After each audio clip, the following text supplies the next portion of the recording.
ప్రతి క్షణం సమాజం కోసం మీ మిత్ర న్యూస్. సంవత్సరాల రాజకీయ ప్రయాణం, ఒక సర్పంచ్గా, ఒక కౌన్సిలర్గా బండమీదపల్లి గ్రామ పంచాయతీ కాకుండా మహబూబ్నగర్ జిల్లాలో అందరికీ సుపరిచితుడు వెన్న లింగమయ్య.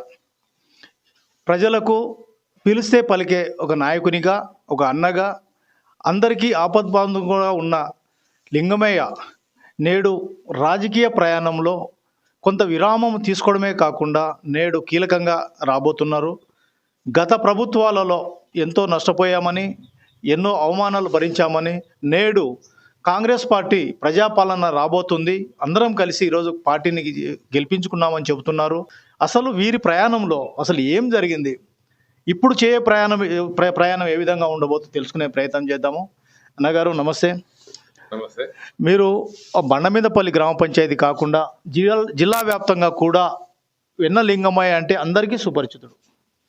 అంటే మిమ్మల్ని దాదాపుగా గుర్తుపట్టే వాళ్ళు లేరంటే అతిశయోక్తి కాదు.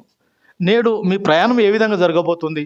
నేడు కీలకంగా రాజకీయాలలో ఉండబోతున్నారు. రేపు రాబోయే స్థానిక సంస్థల ఎలక్షన్లో కావచ్చు, రేపు ఏ దాంట్లోనే సరే లింగమయ్య కీలకంగా రాబోతున్నాడు అనే ప్రచారం జరుగుతుంది పబ్లిక్లో. దీన్ని మీరు ఏ విధంగా మనం చెప్పొచ్చు? మీరు మీ ప్రయాణం ఏ విధంగా జరగబోతుంది చెప్పే ప్రయత్నం చేయండి. వాస్తవమే మీరు అన్నది.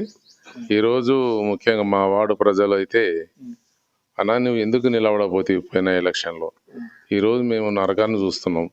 ఈ కాంగ్రెస్లో ఉన్నప్పుడు ఎట్లా ఉంటుంది, ఈరోజు టీఆర్ఎస్ అని చెప్పేసి నీవు ఇట్లా చేసుకొని ఇలా నీ పదవిలో లేకుండా ఉన్నావు. మరి ఇలా ఉన్నోళ్ళు మరి మా గురించి ఎవరు పట్టించుకున్న నాతుడే లేదు, ఏందన్నా అని చెప్పేసి వాళ్ళు ఇక చెప్పిన దానికి, అమ్మ ఇట్లా జరిగింది, మాజీ మంత్రి ఈ నుంచి మనం ఇంత నష్టపోయినాం. సరే ఈరోజు దేవుని దయ వల్ల మనం కాంగ్రెస్ పార్టీని గెలిపించుకున్నాం. మనకు అనుకూలమైనటువంటి వ్యక్తి ఎన్ఎం శ్రీనివాసరెడ్డిని ఈరోజు మనం గెలిపించుకున్నాం.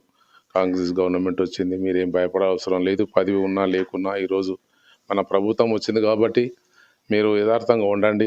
ఈరోజు ఆయన మోసం చేసిందని చెప్పేసి అదే నిన్నటి విషయం మనం మర్చిపోదాం.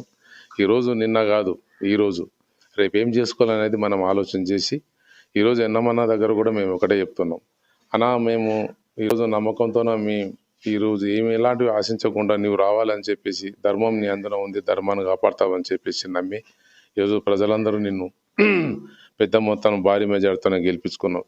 కాబట్టి నేను మీకు ఒకటే చెప్తున్నానా, మనము జనాలకు అయ్యే పనులు చేద్దాం, చేసేది చెప్దాం, చెప్పేది చేద్దాం అంటే కూడా ఆయన పాపం ఎలాంటి పని అయినా సరే అయ్యే పనులు మాత్రమే ఆపేది లేదు. తప్పకుండా మనం చేసుకుందాం లింగమ్మ, అట్లా ఏం లేదు. ఏమున్నా కూడా నువ్వు పబ్లిక్ సర్కిల్ నువ్వు వచ్చేసేయి, ఏమున్నా నాకు అడుగు, నేను ఎంబడే చేసి పెడతాం. అట్లా ఏం లేదంటే మన గొల్లబండ తండాల కొన్ని సమస్యలు, నీళ్ళకు ఇబ్బంది ఉందని చెప్పేసి వాళ్ళందరూ మన తోటకాడికి ఆటోల మీద బైక్ల మీద వచ్చి అడిగితే అనా అని చెప్పేసి వాళ్ళని తీసుకొని పోయి ఎమ్మెల్యే గారిని కలిసినాం. అన్న ఇది పరిస్థితి అని చెప్తే ఎంబడే 2 బోర్లు వేయించేసిండు, 2 మోటార్లు ఫిట్ చేయించిండు. అక్కడ ఒక సీసీ ఇబ్బందిగా ఉంది, అక్కడ ఒకటి ఎంబడి చేపియాలి, వాల్స్ కొత్త వాళ్ళు వేపియాలి, కొన్ని కరెంటు పూలు కొద్ది 10-12 పడతాయి, వీధి దీపాలు, అక్కడ ఒక కాలనీ ఉంటుంది, కొన్ని ఇల్లు, అక్కడ గుట్ట అడవి ప్రాంతం, 1 కిలోమీటరున్నర కూడా కాదు, కిలోమీటర్ అక్కడ ఒకటి బీటీ రోడ్డు వేసేయాలంటే తక్షణం అన్ని ఒప్పేసుకున్నాడు, మాటిచ్చాడు. మేము ఈరోజు వాళ్ళు ఎంత సంతోషం ఉన్నారంటే, అన్నా నువ్వు ఆ రోజు సర్పంచ్ ఉన్నప్పుడు చేసినావు మాకు, మళ్ళీ ఈరోజు నీవు కాంగ్రెస్ పార్టీకి ఓట్లు వేయించినావు, మనం అందరం కలిసి గెలిపించుకున్నాం. ఈరోజు నీవు వచ్చినాకనే మళ్ళీ మాకు పనులు అవుతున్నాయి. చాలానా, ఇంకా మేము ఏమున్నా మీ దగ్గరకు వస్తాం, ఏమున్నా చెప్పుకుంటాం, మా పనులకి మాత్రం చేసుకుంటే చాలానా. వాళ్ళు ఎంత సంతోషంగా ఉన్నారు ఈరోజు అంటే, ఈరోజు ఇక ఎంత చెప్పుకున్నా తక్కువనే. కాబట్టి మేము ఒకటే ఏమంటున్నామంటే, ఇంతకుముందు గవర్నమెంట్లో మాజీ మంత్రి ద్వారా ఆయన మాటలు మేము మోసపోయినాం, పబ్లిక్ మోసపోయినారు, అన్ని తీయటి మాటలతోన ఎత్తుకున్నట్టుగా మాట్లాడి మోసం జరిగింది, మోసపోయినరు. అవన్నీ గమనించే అందరూ ఒక్కరు అనుకుంటే కాదు, అందరూ అనుకొని కొందరు భయంతోన, కొందరు ఇక్కడ పార్టీ మీద కాంగ్రెస్ పార్టీ మీద భక్తితోన అక్కడ వాళ్ళ మీద భయంతోన, ఇక్కడ ప్రేమతోన అట్లా చేసుకుంటూ బయట పడకుండా కూడా చేసిండు. ఈరోజు ఇంకా అందరం రాష్ట్రం మొత్తంగా చూసినాం మనం. ఈరోజు కాంగ్రెస్ గవర్నమెంట్ వచ్చింది. ఒకటి ఆ పబ్లిక్ లోపల మేము ఏమింటున్నామంటే, సరే అబ్బాయి ఇన్ని చెప్పి మోసపోయినాం, ఈరోజు ఆయన వచ్చి 2 నెలలు కూడా కాలేదు, ఎంబడి పోయి మనం మీద పడి మేము దాన్ని ఏం లేదన్నా నిదానంగానే సరే మాకున్న సమస్యలు లేటుగా ఒకటొకటి చేస్తే చాలు, పోయిన గవర్నమెంట్ వాళ్ళలాగా వద్దనా అని చెప్పిస్తారు. బ్రహ్మాండంగా చేసుకున్నాం. మీరు అట్లాంటిది ఏం ఆలోచన చేయకండి. మేము ఉన్నాం. మేము ఈరోజు వచ్చి మీకు ఓట్లు ఏ విధంగా మీ ఇళ్ళ దగ్గరకు వచ్చి మేము అడిగినామో, పని విషయంలో కూడా మీకేంటి సమస్య అని మేము అట్లా వచ్చి మీ ఇంటి దగ్గరకు వచ్చి మీ గల్లీకి మీ కాలనీలోకి వచ్చి మేము అడిగి తీసుకొని చేసేటోళ్ళం కాదు. కానీ పోయిన వాళ్ళ గవర్నమెంట్ లాగా పోయిన వాళ్ళలాగా మోసం చేసేవాళ్ళం అయితే కాదు. మేము కూడా మోసపోయినాం, మీరు కూడా మోసపోయినారు. మరోసారి అట్లా జరగదు. మన గవర్నమెంట్ వచ్చింది, మనకు ఆల్రెడీ ధర్మరాజు లాంటి మనిషి, ధర్మాన్ని కాపాడే మనిషి వచ్చిండు. ఇలా ధర్మమే గెలిచింది. రేపు కూడా మనము యథార్థంగా ఉన్న పనులు చేసుకుందాం. మీకు 100% అర్ధరాత్రి కూడా మీరు ఫోన్ చేయండి, మేము వచ్చి మీ పనులు చేసి పెడతామని చెప్పేసి ఈరోజు జనాలకు మేము అన్న, ఇప్పుడు గతంలో కూడా ఇప్పుడు మీ బాబు మామూలుగా కాలేజీలో ఉన్నప్పుడు కూడా కొన్ని సంఘటనలు జరిగినాయని కూడా విషయం తెలిసింది. అప్పుడు ఏం జరిగిందని? మా బాబు విషయంలో, కాలేజీలో మా బాబు చిన్న బాబు విషయంలో ఇక ఇక్కడ తిరిగి మాకు కొద్దిగా పబ్లిక్లో మేము ఉన్నాం. మాకు ఎట్లా బుడత రుద్దాలి, మాకు బదలాం చేయాలి, వాడిని ఎక్కడంటే అక్కడ మంచిదని. వాడు ఏం లేదు, పొద్దున్న లేస్తే నేనంటే నాకంటే 4 విధాలు ఎక్కువ, వాడు ఇంకా ఎక్కువ. 6 విధాలుగా ఏంటంటే ఇంట్లో వాడు పాపం డబ్బులు తీసుకొని ఎవరికన్నా ఇలా రైస్ లేదు, ఒక హాస్పిటల్ కావాలి, వానికి ఏదో బాధలు ఉన్నాడు, వానికి ఆపద వచ్చింది, వాడుకున్న సమస్యల కోసం మా ఇంట్లో డబ్బులు తీసుకుపోయి వాడు ఖర్చు పెట్టాడు.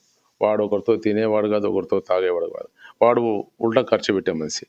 అలాంటి తండ్రి ఈ విధంగా ఉన్నాడు, కొడుకు కూడా ఇట్లా అవుతుందని చెప్పేసి మా మీద లేనిపోని ఇంకా చెడ్డ వాళ్ళ గురించి మనం ఎన్ని చెప్పినా తక్కువని. ఇక మనము వాళ్ళ గురించి అనుకుని కూడా లాభం లేదు. సరే, ఎవరు ఎన్ని చెప్పినా కూడా ఇక అది అంటడం వాళ్ళకి అంటుతుంది. ఆ బుర్జ అంటుకున్న వాళ్ళకి కడుకుంటారు. కానీ మాకు అలాంటి బుర్జ మాకు అంటదు, మేము అంటించుకోము, మేము కడుకోము. ఇప్పుడు దాదాపుగా ఇప్పుడున్న మన శ్రీనివాసరెడ్డి గారు ఎమ్మెల్యే గారు కూడా బండమీదపల్లిని కాకుండా లింగమయ్యను మనం కీలకంగా తీసుకోవాలని కూడా ప్రచారం జరుగుతుంది. మీరు భవిష్యత్తులో మీరు ఏ పదవి తీసుకోవాలనుకుంటున్నారు? కౌన్సిలర్ అనుకుంటున్నారా, మరి ఏమైనా చైర్మన్ అనుకుంటున్నారా? మేము వాస్తవానికి సర్పంచ్ చేసినాం, కౌన్సిలర్ చేసినాము, నెక్స్ట్ కార్పొరేషన్ అవుతుందో కార్పొరేటర్గా అనేది అనుకున్నమాట వాస్తవమే. కానీ ఇప్పుడు కార్పొరేషన్ అయ్యేటట్టుగా లేదు, మళ్ళీ కౌన్సిలరే ఎలక్షన్ అవుతుంది అనేది వాస్తవం. చైర్మన్, వైస్ చైర్మన్ ఇట్లాంటి పదవులు నేను ఎప్పుడూ నాకు ఇది కావాలి నామినేటెడ్ పదవులు ఇట్లాంటి మీద నేను ఏం ఆశలు పెట్టుకోలేదు. ఏదున్నా పబ్లిక్లా కలిసిపోయినా పబ్లిక్లోనే ఉన్నాము. పబ్లిక్లా వాళ్ళు కూడా ఈసారి నువ్వు ఇట్లా ఉండాలి అట్లా ఉండాలని చెప్పి ఎమ్మెల్యే గారికైనా మిగతా నాకు మన సాటి మిత్రులు కానీ, అప్పటి సర్పంచులు కానీ, అప్పటి కౌన్సిలర్లు కానీ, మాతో పాటు ఉన్న వాళ్ళు కూడా తెలుసు మనకు ఏది కావాలి, ఏదైతే బాగుంటుంది. సరే, కావాలని ఎవరికైనా ఆశ ఉంటుందేమో, కానీ ఆశ ఏంది, నాకు నమ్మకం కూడా ఉంది. నేను అనుకుంటే గట్టిగా అడిగి నేను చేసుకోవాలి. మీకున్న ఇప్పుడు ఏదైతే మన ప్రజలు ఉన్నారు, మీకున్న అభిమానులు ఉన్నారు, వాళ్ళు కోరుకుంటే మీరు ఏం చెప్తారు? అభిమానులు మా ప్రజల కోసము, మా వార్డు ప్రజల కోసం నేను ఎప్పుడు ముందే ఉంటా. వాళ్ళకు నా మీద ఉన్నటువంటి నమ్మకంతోన వాళ్ళు ఆ విధంగా ఉన్నప్పుడు మాత్రం నేను ఎప్పుడు 4 అడుగులు ముందే ఉంటా. తప్పకుండా నేను చేసే వాళ్ళ తరపుకెళ్ళి నా విషయంలో నా కోసంగా కూడా గట్టి ప్రయత్నం చేసుకొని కూడా నేను అనుకున్నది అయితే సాధిస్తా. ఆ నమ్మకం నాకుంది. ఫైనల్గా మనకు ఇప్పుడున్న మీ అభిమానులు కావచ్చు, తర్వాత మన కాంగ్రెస్ శ్రేణులు కావచ్చు, మీరు ఏదన్నా సలహా ఇవ్వబోతున్నారా? అంటే మీ చుట్టుపక్కల ఉన్న గ్రామ పంచాయతీ కావచ్చు, చుట్టుపక్కల ఉన్న వారికి ఏమైనా సలహాలు? అంటే ఫ్యూచర్గా ఇప్పుడు కాంగ్రెస్ గవర్నమెంట్ వచ్చింది, గతంలో ప్రభుత్వం కాకుండా ఇప్పుడు కాంగ్రెస్ గవర్నమెంట్ వచ్చింది, ఏమేమి పనులు పెండింగ్ ఉన్నాయి ఏందనే వాటి మీద మీరు ప్రత్యేక దృష్టి సారించారా? ఇంకొకటి, ఇప్పుడు బండమీదపల్లి పక్కనే కూతపేట దూరం అలీపురం అనే గ్రామ పంచాయతీ ఉంది. వాళ్ళు ఎప్పుడు మాతో కలిసి ఉంటారు. ఇక్కడ తోటకాడుకు వస్తారు, ఏ దానికి చిన్న పంచాయతీ మంచి చెడు ఎప్పుడు నాతో కలుస్తుంటారు, కలిసే ఉంటాం. నేను చెప్తుంటా వాళ్ళకు, సరే ఇప్పుడు వచ్చేది ఇంతవరకు ఇట్లా అనుకున్నాము, మనం ఏదో కాంగ్రెస్ గవర్నమెంట్ గెలిపించుకున్నాం, సంతోషం. మళ్ళీ రేపు ఇప్పుడు ఎంపీ ఎలక్షన్లు ఉన్నాయి. ఈ చుట్టుపక్కల తాటుకొండ కానీ, పల్లపల్లి కానీ, గాజులపేట కానీ, ఇక్కడ ధర్మాపురం అని, ఇక చుట్టుపక్కల వాడు మున్సిపాలిటీలో ఉన్నటువంటి అందరం మాజీ కౌన్సిలర్లు కానీ, ప్రజెంట్ కౌన్సిలర్లు అందరం కలిసి చెప్పుకుంటాం, ఏముంది ఈసారి మళ్ళీ మన కాంగ్రెస్ వాళ్ళని గెలిపించుకోవాలి. ఎంపీ ఎలక్షన్లు ఉన్నాయి, సర్పంచ్, ఎంపీటీసీ, జెడ్పీటీసీ వచ్చేటివన్నీ మాత్రం ఈసారి బీఆర్ఎస్ మాత్రం ఎక్కడ కూడా కనిపించకూడదు, అడ్రస్ లేకూడదు. మనం ఏం చేసినాం, ఇది ఎమ్మెల్యే గెలిపించుకోవడం కాదు. అంతకంటే ఇప్పుడు కూడా తప్పు చేసిన వాళ్ళందరూ ఒప్పుకుంటున్నారు, అయ్యా మేము ఏదో మళ్ళీ కేసీఆర్ఎస్ ఏమవుతాడు, మళ్ళీ శ్రీనివాస్ గౌడే ఎమ్మెల్యే మళ్ళీ గెలుస్తారని ఒక భయంతో ఆయన వస్తే కూడా మళ్ళీ కేసులు అవుతామని చెప్పి ఒక అలాంటి తెలియని ఆలోచన చేసుకొని కొందరు వాళ్ళ మాటలు కూడా నమ్ముకొని మేము తప్పు చేసినాము. ఇక నుంచి అట్లా జరగమయ్యా, మేము కూడా అయిపోయాం, కాంగ్రెస్కి చేస్తాం, కాంగ్రెస్ని గెలిపిస్తామని చెప్పేసి ఎంతోమంది మాకు ఫోన్లు చేయడము, మాకు వచ్చి కలిసిపోవడము, ఏడ కలిస్తే ఆడ ఇదే ముచ్చట తీయడం. కాబట్టి మేము కూడా ఏంటంటే ప్రతిరోజు ఈరోజు మేము మన ఎలక్షన్ అయిపోయింది, ఏదో ఎమ్మెల్యేని గెలిపి అయిపోయింది అనుకుంటలేం. ప్రతిరోజు ఎక్కడ పడితే అక్కడ నెక్స్ట్ వచ్చే ఎలక్షన్ల మీద దృష్టి పెట్టండి.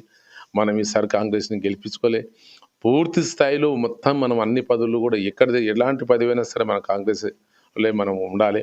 వాళ్ళని అడ్రస్ లేకుండా ఇక్కడ నుంచి మొత్తం అసలు మన తెలంగాణ స్టేట్లోనే ఆ పార్టీ ఆ పదవులు అనేది కనిపించకూడదు, మనం చూడకూడదు అని చెప్పేసి ఇప్పటికీ మేము ప్రతి ఒక్కరి దగ్గర రోజు ఇంత టైం కేటాయించి ఇలాంటి ముచ్చట్లు ఎక్కడ వీలున్నప్పుడల్లా వాళ్ళని పిలిపించుకొని కానీ మేము పోయడం కలవడం చేయడం ఇది అయితే జరుగుతుంది. ఇంకోటి వచ్చే ఎలక్షన్లు కూడా 100% కాంగ్రెస్ గెలుస్తుందని చెప్పేసి 100% నేను నమ్ముతున్నా. మాకంటే ముందు మేము చెప్తుంటేనే అడ్వాన్స్గా వాళ్ళే చెప్తున్నారు, ఇంకా కాంగ్రెస్ని గెలిపించుకోవాలి, ఇంకా లేదు కేసీఆర్ మాట లేదు, ఆ ముచ్చట ఎక్స్పెక్ట్ ఇంకా మనం కాంగ్రెస్ని గెలిపించుకోవాలి. ఇది గత 22 సంవత్సరాలుగా ఎన్నో రకాల ఇబ్బందులకు గురయ్యామని, ఇప్పుడు కాంగ్రెస్ పార్టీ ప్రభుత్వం వచ్చింది, ప్రజాపాలన వచ్చిందని చెబుతున్నారు. ఎంవి రమణ, మిత్ర న్యూస్ ఛానల్ నుండి మహబూబ్ నగర్.